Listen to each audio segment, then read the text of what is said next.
Allow me to give a few thoughts, reflections on our readings. First, the first reading, we continue our reflection on the letter Paul to the Colossians.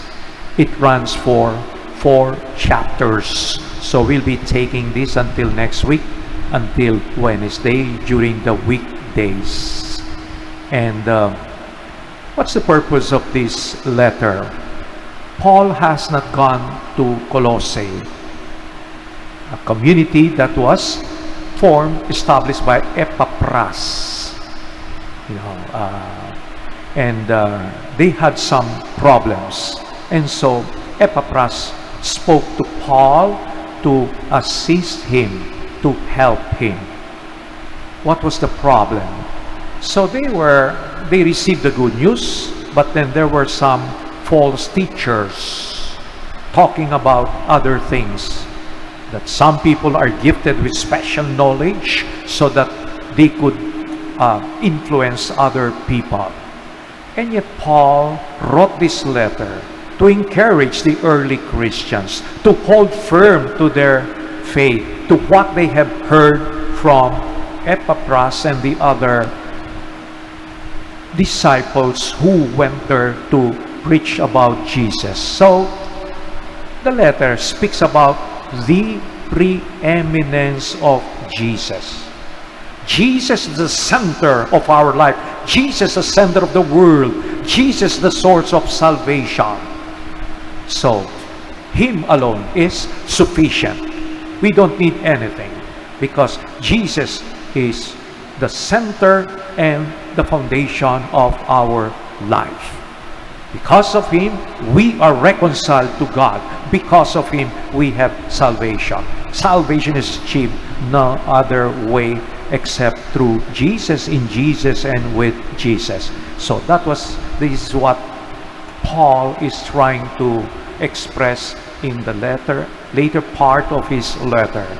But first, you notice he was very grateful.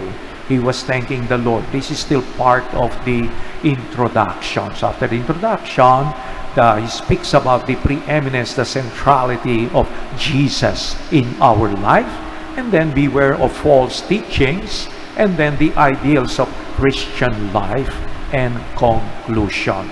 So we are still in that introduction where Paul offers thanksgiving and praises to God for the faith that the Colossians had in receiving the good news. So he told them, continue to find ways by which your life can be pleasing to God. And this is the challenge to all of us. Each day God gives us a new day by which we see His hand at work in our life, in the world. With faith, we see things differently. You are a gift to the world. You are important in the transformation of the world. All of us in our own respective vocation. And yet, it's important that we are aware of this. And what's also beautiful in the letter of Paul, he tells them, you have responded well and you live the gospel with joy. That's important. We encounter Jesus, and as a result of this encounter with Jesus, there is that joy within us. Perhaps the circumstances around us might be difficult, but yet there is that peace and joy in our hearts because we know we are not alone. We are never left alone. There is always Jesus who is with us. So we continue our reflection tomorrow, okay? And yet, of course, tomorrow we'll have special readings as we celebrate the birth of Mary, the Mother of God, and our Mother.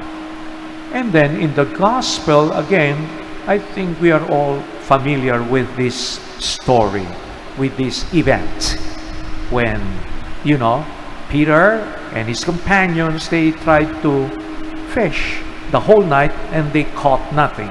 That's the life of a fisherman. Sometimes you are lucky, you get a good catch. Sometimes you are not that lucky. And so, that's life. And so they were just cleaning their nets after working hard throughout the night. And I'm sure they were tired. Pagod na pagod sila. And it was not easy for Peter to listen to Jesus and just to obey what he asked him to do. Imagine a preacher, one who is not that expert in fishing. And here is Peter, that is bread and butter, that is his life. He's expert.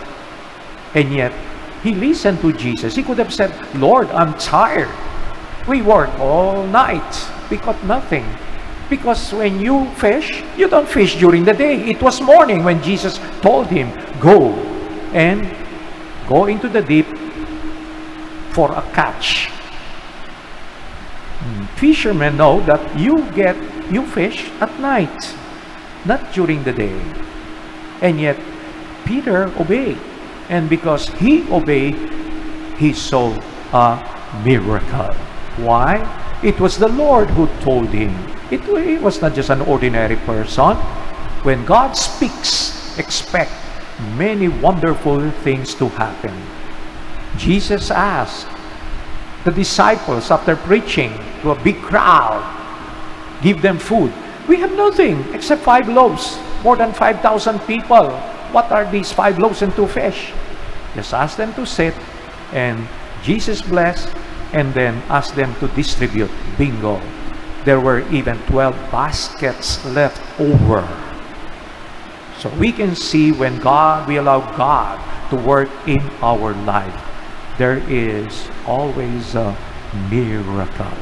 Perhaps we don't see it that way, but indeed, God will always be working in a mysterious and a wonderful way. What's important is we have faith, we believe in the person who tells us, do this, and we do it with joy.